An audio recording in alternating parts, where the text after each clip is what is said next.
Mateus 18, 21 ao 35. Diz assim a palavra do nosso Deus. Então Pedro, aproximando-se dele, disse: Senhor, até quantas vezes pecará meu irmão contra mim, e eu lhe perdoarei? Até 7? Jesus lhe disse: Não te digo que até 7, mas até 70 vezes 7. Por isso o reino dos céus pode comparar-se a um certo rei que quis fazer contas com seus servos. E começando a fazer contas, foi-lhe apresentado um que lhe devia 10.000 talentos. E não tendo ele com que pagar, o seu senhor mandou que ele, a sua mulher e seus filhos fossem vendidos, com tudo quanto tinha, para que a dívida se lhe pagasse. Então aquele servo, prostrando-se, o reverenciava, dizendo: Senhor, seja generoso para comigo, e tudo te pagarei. Então o senhor daquele servo, movido de íntima compaixão, soltou e perdoou-lhe a dívida. Saindo, porém, aquele servo, encontrou um dos seus conservos, que lhe devia 100 denários, e lançando mão dele, sufocava-o, dizendo: Paga-me o que deves. Então o seu companheiro, prostrando-se a seus pés, rogava-lhe, dizendo: Seja generoso para comigo, e tudo te pagarei. Ele, porém, não quis. Antes foi encerrá-lo na prisão, até que pagasse a dívida. Vendo, pois, os seus conservos o que acontecia, contristaram-se muito, e foram declarar ao seu senhor tudo o que se passara. Então o seu senhor, chamando-o à sua presença, disse-lhe: Servo malvado, perdoei-te aquela dívida, porque me suplicaste. Não devias tu, igualmente, ter compaixão do teu companheiro, como eu também tive misericórdia de ti? Indignado, o seu senhor o entregou aos atormentadores, até que pagasse tudo que ele devia. Assim vos fará também meu Pai Celestial, se do coração não perdoares, cada um a seu irmão, as suas ofensas. Vamos orar mais uma vez, pedindo a iluminação e sabedoria do nosso Deus na nossa reflexão. Pai bendito, Tu és a fonte de vida, Tu és a fonte do conhecimento, e queremos pedir que o Senhor venha iluminar o nosso coração para entender o que a Tua palavra tem a nos ensinar. Ó Deus, livra a nossa mente de qualquer distração ou obstáculo, que o Senhor quebre as cadeias espirituais, que o Teu Espírito possa trazer iluminação e que o ensino da Tua palavra seja, de fato, autoridade no nosso meio. Que seja o Teu Espírito a falar aos nossos corações, que o nome de Cristo seja glorificado e que a igreja do Senhor seja edificada. Ó Deus, abençoa-nos, porque queremos e precisamos ouvir Tua voz. No nome de Jesus. Amém. Imagine a seguinte situação. Você é uma criança ou um adolescente e você está em casa e na sua casa tem um vaso que vale milhões de reais, ou um relógio de parede que está há 3 gerações na sua casa. Então você vê uma bola de futebol e de repente surge a brilhante ideia de jogar bola na sala da casa. Mesmo seu pai ou sua mãe já tendo dito várias vezes: não é para bater bola em casa. Eu já ouvi muito isso.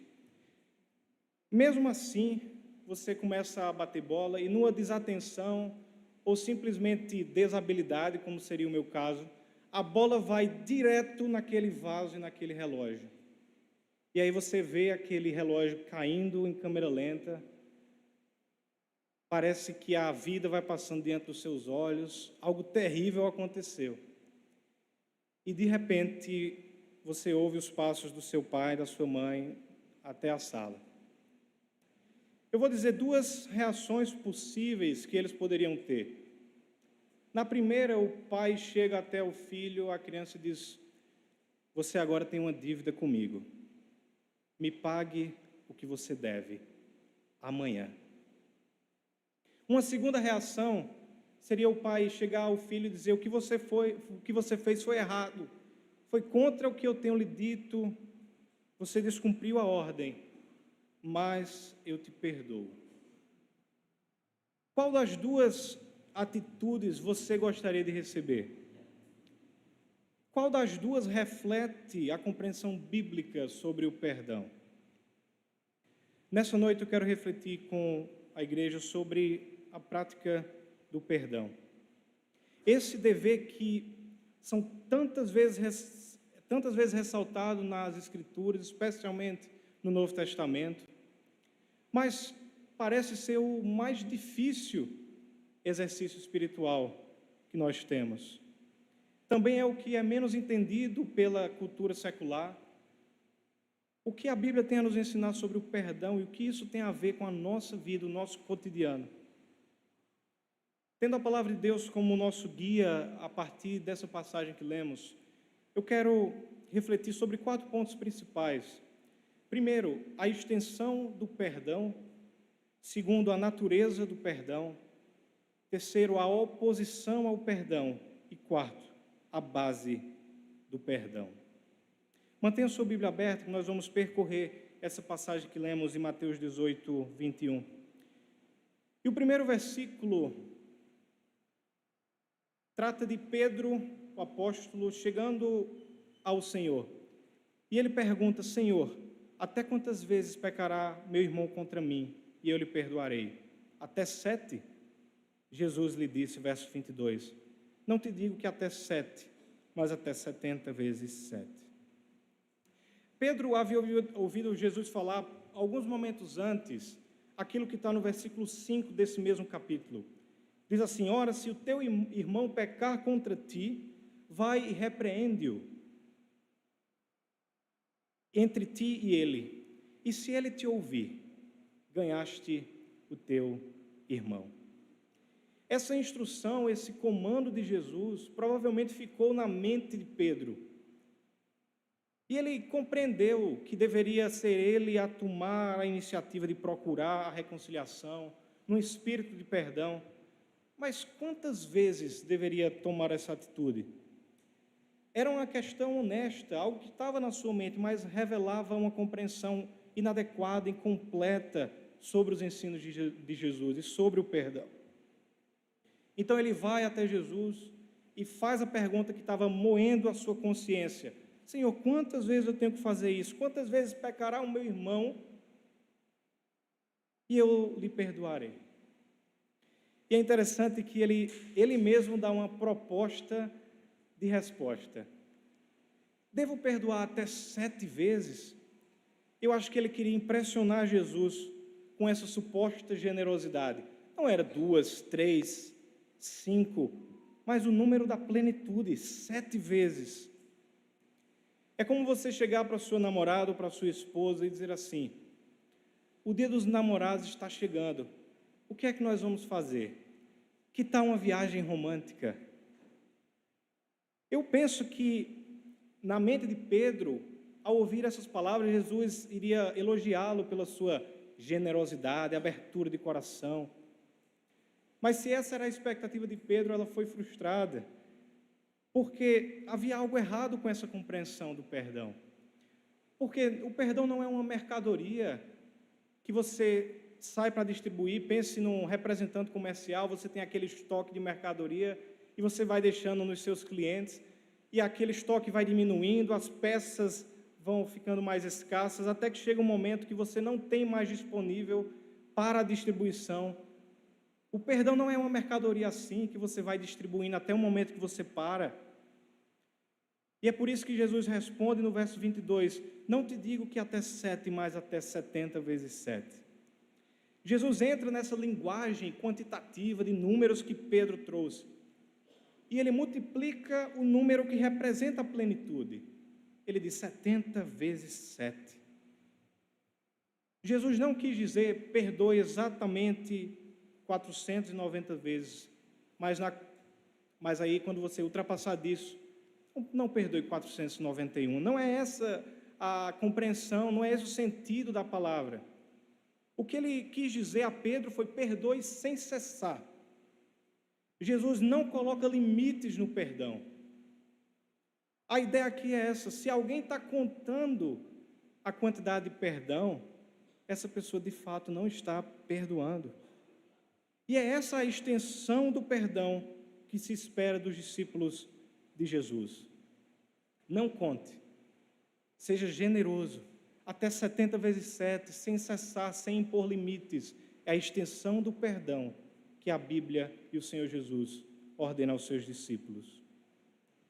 Jesus conta então uma parábola para ilustrar a necessidade do exercício do perdão sempre, sem limites, 70 vezes 7. E essa parábola é riquíssima em significado, porque ela é ao mesmo tempo envolvente e trágica. E ela é trágica porque quando nós olhamos para ela, nós podemos nos ver nela. Ela fala comigo, ela fala conosco, porque essa parábola mostra a vida como ela é, sem filtros. E através dela que nós vamos explorar os outros 3 pontos: a natureza do perdão, a oposição ao perdão e a base para o perdão. Versículo 23 diz assim: por isso o reino dos céus pode comparar-se a um certo rei, que quis fazer contas com seus servos, e começando a fazer contas, foi-lhe apresentado um, que lhe devia 10.000 talentos. A primeira coisa que chama a atenção aqui é quanto aquele servo devia ao rei.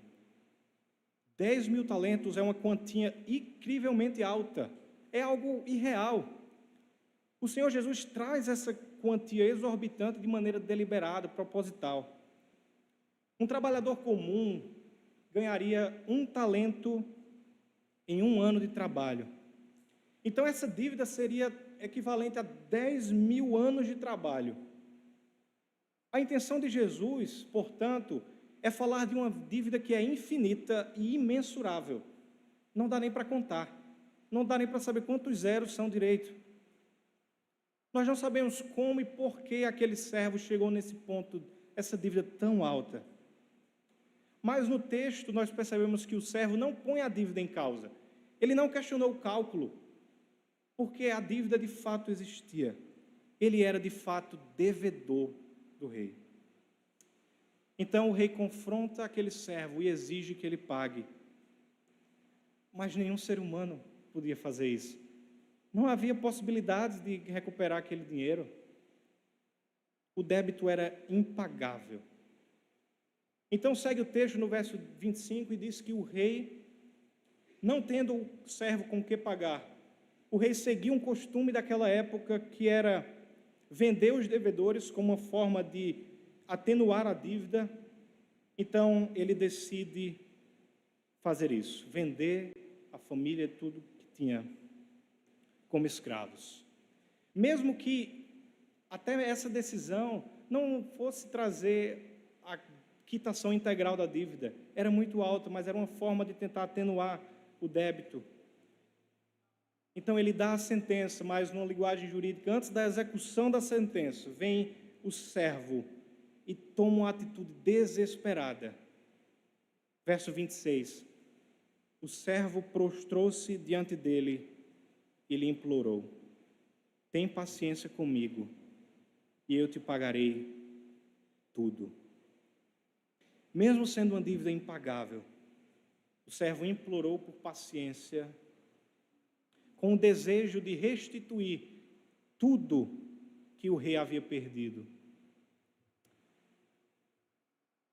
Aquela atitude de profunda emoção, de humilhação, foi frutífera, porque a reação do rei é emblemática, ela ocupa uma posição central nessa parábola. Veja o que o rei fez no verso 27. Então o senhor daquele servo, movido de íntima compaixão, soltou-o e perdoou-lhe a dívida. Movido por pura compaixão, o rei concede àquele servo muito mais do que ele havia pedido. Ele não concedeu um prazo para pagar a dívida, mas ele perdoou completamente a dívida, o isentou de punição e ainda o deixou livre. Aqui nós vemos com essa atitude uma ilustração muito poderosa da natureza do perdão bíblico, que é perdoar como cancelar uma dívida. Pense novamente no exemplo do início. Imagine o pai dizer à criança: eu te perdoo, filho, eu não vou te fazer nenhum mal hoje, apenas me compre outro relógio e vai ficar tudo bem. Apenas me compre esse vaso de milhões de reais e tudo certo. Isso não representa a natureza do perdão que é demonstrado aqui nessa parábola. Perdoar significa: você não precisa comprar um outro relógio. Eu quero que você perceba que existe um custo envolvido. O custo daquela desobediência não vai desaparecer no ar. Se o filho não comprar o relógio, o pai vai ter que dar um jeito. Ele vai suportar o custo do conserto ou da compra, ou simplesmente vai deixar sem relógio. Tim Keller, num livro muito interessante que ele escreveu antes de falecer, cujo título é Perdoar, ele diz o seguinte: perdoar a dívida de alguém é assumir a dívida você mesmo. Então, o perdoar é uma espécie de sofrimento voluntário. Ao perdoar, em vez de retaliar, você decide arcar com o custo. Foi isso que aconteceu na parábola. Ao perdoar a dívida, o rei absorveu o custo. E ele vai, além de não tratar com retaliação ou maldade, ele cancelou a dívida. Existe um custo do perdão, mas perdoar é assumir a dívida você mesmo, sem retaliar. A parábola não termina com essa demonstração maravilhosa da compaixão do rei e do perdão do servo. A história tem uma reviravolta que expõe uma realidade que toca visceralmente na nossa história, que é a nossa incapacidade de perdoar. É a oposição ao perdão.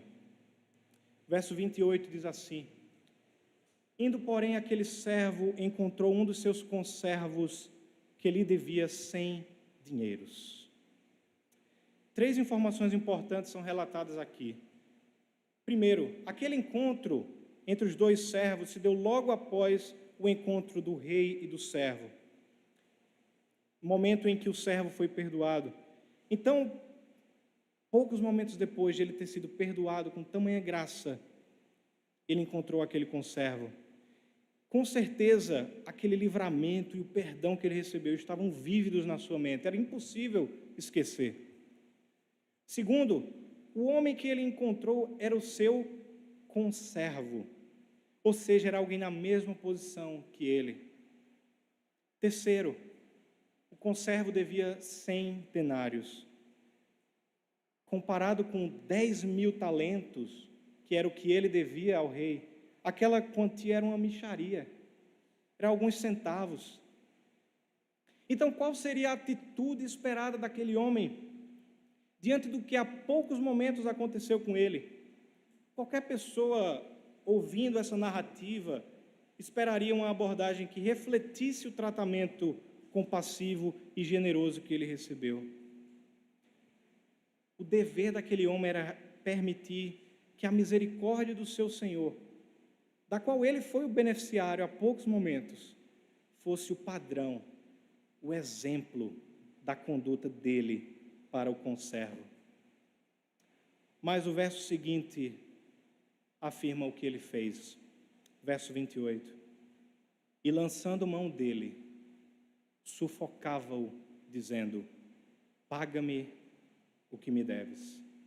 Você consegue sentir a raiva exalando nesses versos. Mesmo nós, apenas lendo, já ficamos com o coração nervoso diante dessas palavras que aquele conservo disse. O verso 29 mostra o que o seu companheiro fez. Ele prostrou aos pés do conservo e ele rogou, dizendo: seja generoso para comigo e tudo te pagarei. O que é marcante aqui, todos nós já conseguimos captar, é a semelhança da atitude que aquele conservo teve em relação a que o primeiro servo teve com o rei. É muito provável que aquele servo que foi perdoado, quando viu o seu companheiro se prostrando, a imagem do que ele mesmo fez diante do rei ressoou na sua memória. Mas nem isso foi capaz de fazer curvar o seu coração, porque ele era inflexível, duro. Então, o versículo 30 vai dizer que ele não quis ser generoso. Antes foi encerrá-lo na prisão, até que pagasse a dívida. Ao invés do perdão, do cancelamento da dívida, a resposta foi a punição. A grande pergunta é por quê? Por que o servo fez isso? O ponto central que explica a atitude punitiva é que aquele servo não se arrependeu genuinamente. Aquela expressão de grande emoção que ele teve diante do rei se revela agora como uma autopiedade em vez de arrependimento. Ele não estendeu misericórdia porque o seu coração continuava endurecido. O que ele recebeu do rei não transformou a sua vida. Ele não estava grato ao rei. Ele não buscou seguir o padrão de misericórdia do Senhor. Ele não estava arrependido da transgressão em si, mas ele estava com medo das consequências ou do resultado do que ele tinha feito. A misericórdia não chegou no coração. Ele não era grato. Ele não compreendeu, ele não recebeu aquela misericórdia. O coração dele permanecia endurecido, mesmo do que ele recebeu, diante do que ele recebeu. Essa parábola trata do perdão, do cancelamento de dívida, numa linguagem muito monetária. Ou seja, são débitos que significam realmente uma pessoa devendo dinheiro a outra. Mas como traduzir isso para os relacionamentos interpessoais? Como funciona o perdão se não tiver dinheiro envolvido? O teólogo Voddie Baucham afirmou que em nossos relacionamentos, punir alguém pode assumir 3 formas. Nós punimos alguém quando nós negamos atenção, afeição ou honra. Como é que nós negamos a atenção? Alguém lhe ofende e a sua reação primeira é: eu não quero lidar com aquela pessoa, eu não quero nem ver aquela pessoa na minha frente. E com isso você nega a atenção.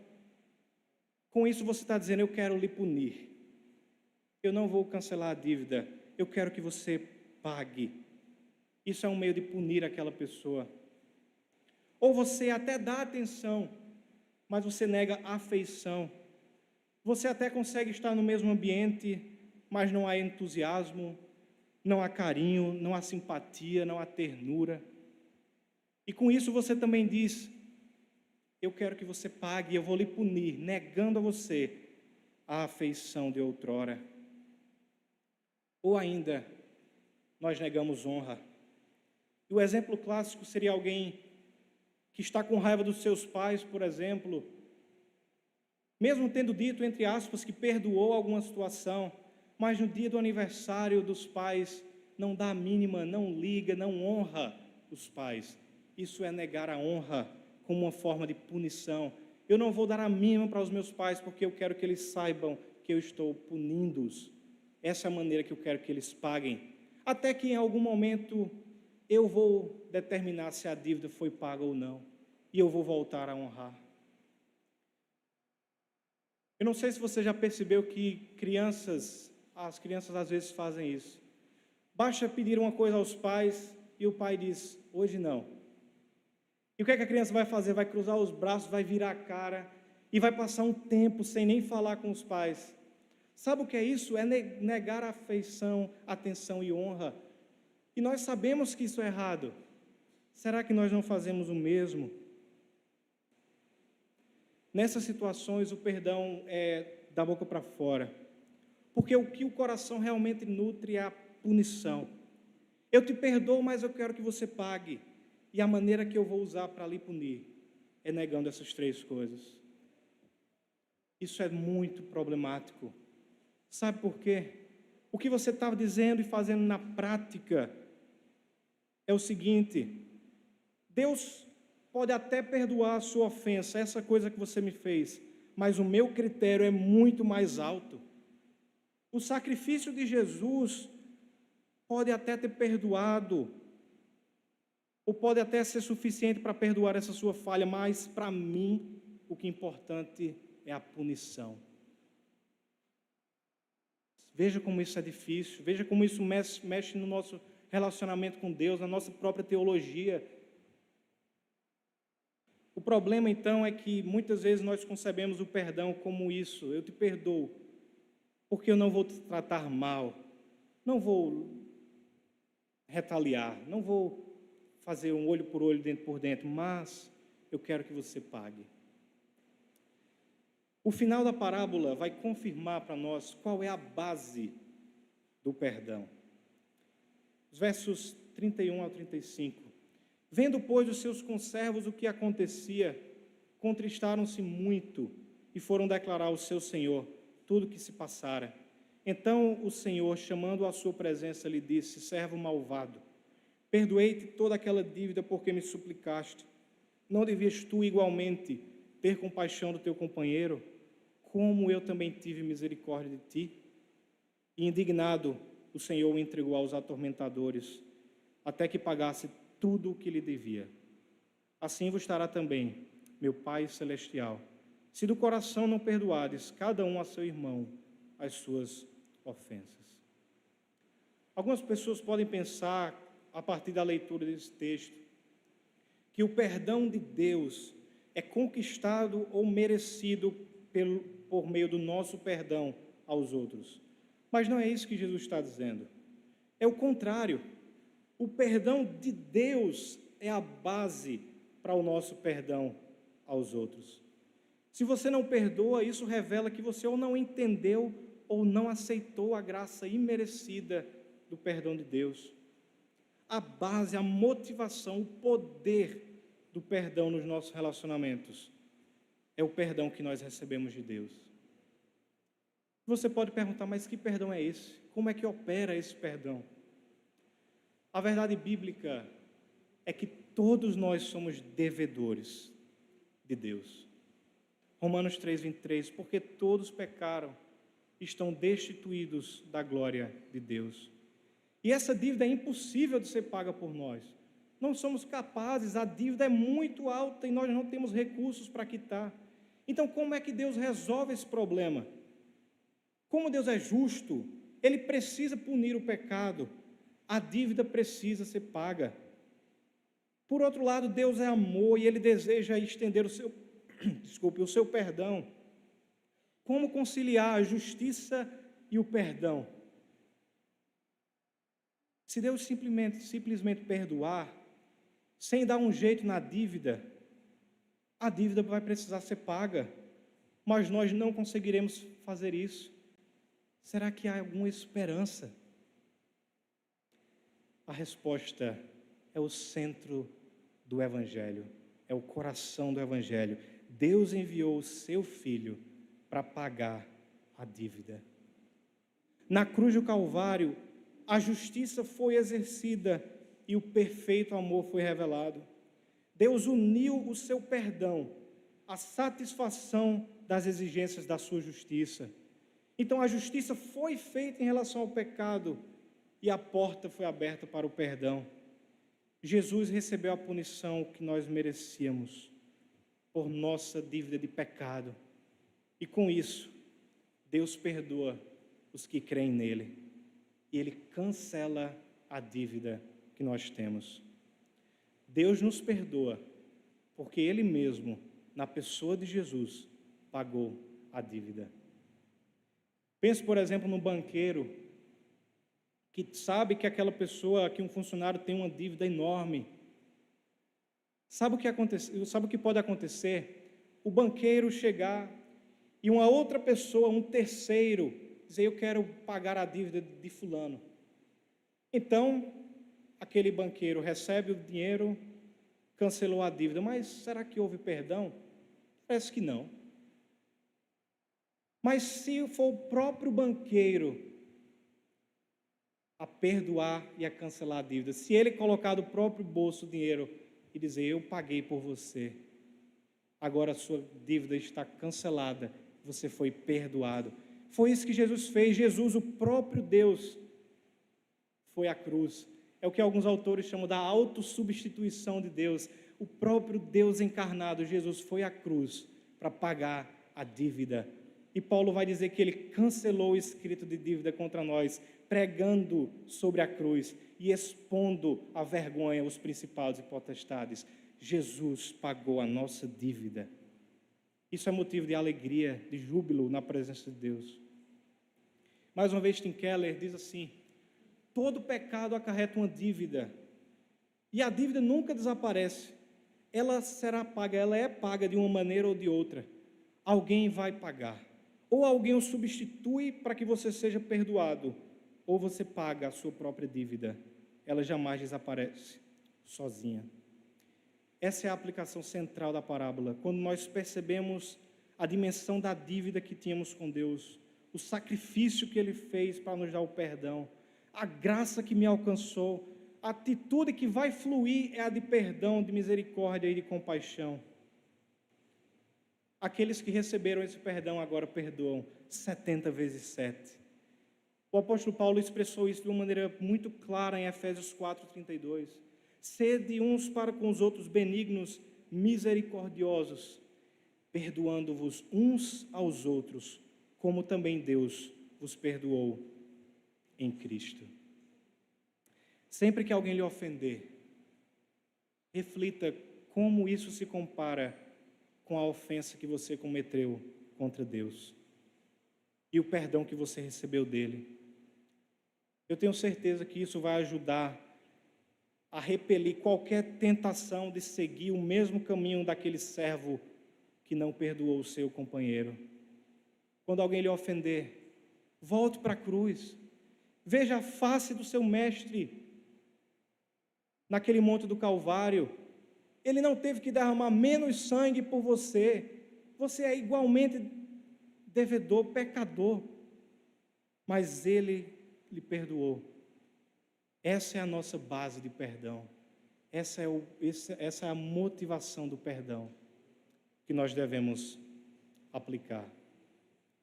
Existe muito o que falar sobre o perdão e a prática de perdoar. Mas, em virtude do tempo, eu queria fazer só algumas considerações finais sobre 3 equívocos comuns acerca do perdão. Primeiro, a contradição entre apontar o erro e perdoar. Um equívoco comum é pensar que existe uma contradição entre perdoar e admoestar, e temos que escolher um ou outro.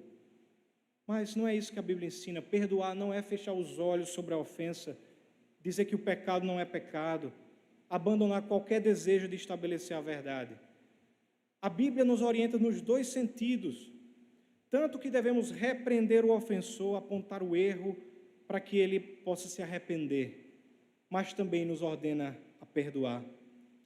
Perceba que a parábola que nós lemos, a primeira ação do rei foi chamar o servo e fazer as contas com ele, ou seja, mostrar a realidade do que devia. O perdão começa com a exposição da verdade. Veja o que Levítico 19, verso 17 diz: não odiarás ao teu irmão no teu coração, não deixarás de repreender o teu próximo, e por causa dele não sofrerás pecado. E veja o próximo verso: não te vingarás, nem guardarás ira contra os filhos do teu povo, mas amarás o teu próximo como a ti mesmo. Eu sou o Senhor. Veja como o ensino da Bíblia abrange repreender e amar a pessoa que o ofendeu. São essas 2 atitudes que os cristãos devem tomar: a justiça e a misericórdia presentes, como são presentes em Deus e na cruz. O segundo equívoco é em relação à reconciliação. Em Lucas 17, Jesus diz: e se teu irmão pecar contra ti, repreende-o, e se ele se arrepender, perdoa-lhe. Há quem acredite que esse texto ensina que você não precisa perdoar, a não ser que o infrator se arrependa. No entanto, aqui é a Bíblia interpretando a Bíblia, Marcos 11, 25, Jesus disse: se você estiver orando e se lembrar que tem alguma coisa contra alguém, perdoai. Não é se você lembrar e se aquela pessoa lhe pedir perdão, ou a não ser que a pessoa se arrependa, não. Se você estiver orando e lembrar, perdoai. Será que esses versículos estão em contradição? Não estão. Uma interpretação apropriada indica que o perdão autêntico sempre busca a restauração completa do relacionamento. Mas se a reconciliação não se materializar por alguma razão, ainda assim, precisamos perdoar no nosso coração. Um comentarista diz o seguinte: quando se faz a pergunta, quem deve dar o primeiro passo para a reconciliação? É o que fez a injúria ou o que sofreu a injúria? E a resposta é: os dois devem tomar o primeiro passo. A parábola mostra também que qualquer pessoa que realmente perdoa, assim como o rei perdoou, está disposta à reconciliação, à restauração do relacionamento. Mas é claro que isso depende da resposta da outra pessoa a quem o perdão é estendido. O servo não respondeu ao rei buscando relacionamento, por isso aquele relacionamento se desfez. Nós devemos sim estar abertos, orar e buscar a reconciliação. E o perdão interior, o perdão que vem do coração, é o pré-requisito para a reconciliação. É impossível reconciliação verdadeira sem o perdão genuíno. Mas a reconciliação é uma via de mão dupla. A confiança precisa ser restaurada e a atitude do ofensor e do ofendido precisam estar alinhadas na mesma direção. Antes e enquanto você busca a reconciliação, perdoe. Por último, perdoar não é esquecer. Algumas pessoas pensam que perdoar significa esquecer, mas não é assim. Nós somos humanos, nós lembramos. O problema é quando a gente esquece das coisas. A gente precisa até ir no médico, porque está esquecendo.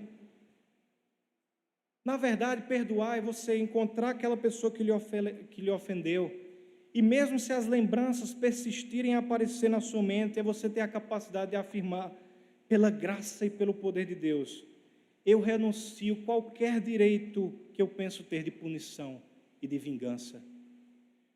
Os pecados não são a realidade que controlam a minha vida, mas é a graça, é a misericórdia de Deus, é o poder de Deus. E pelo poder de Deus eu vou pagar o mal com o bem, eu vou amar, eu vou perdoar, eu vou desejar o bem.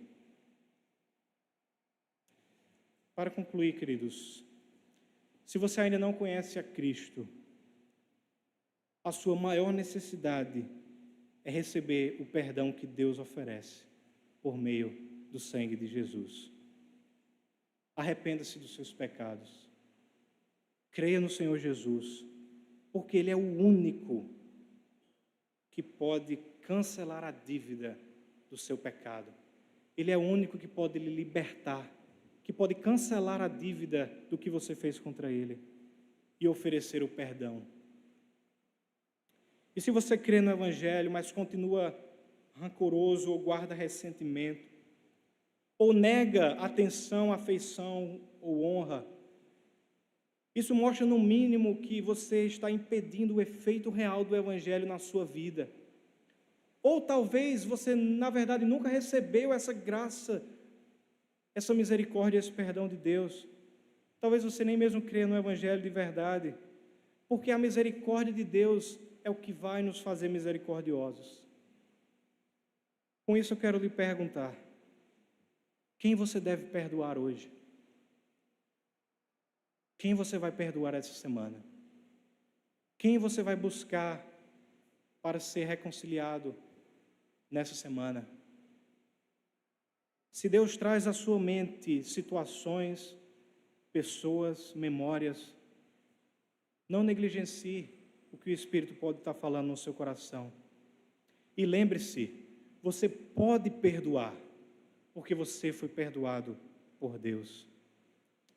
Que Deus nos ajude a praticar esse perdão da mesma maneira sublime, graciosa, maravilhosa que Deus nos perdoa. Oremos.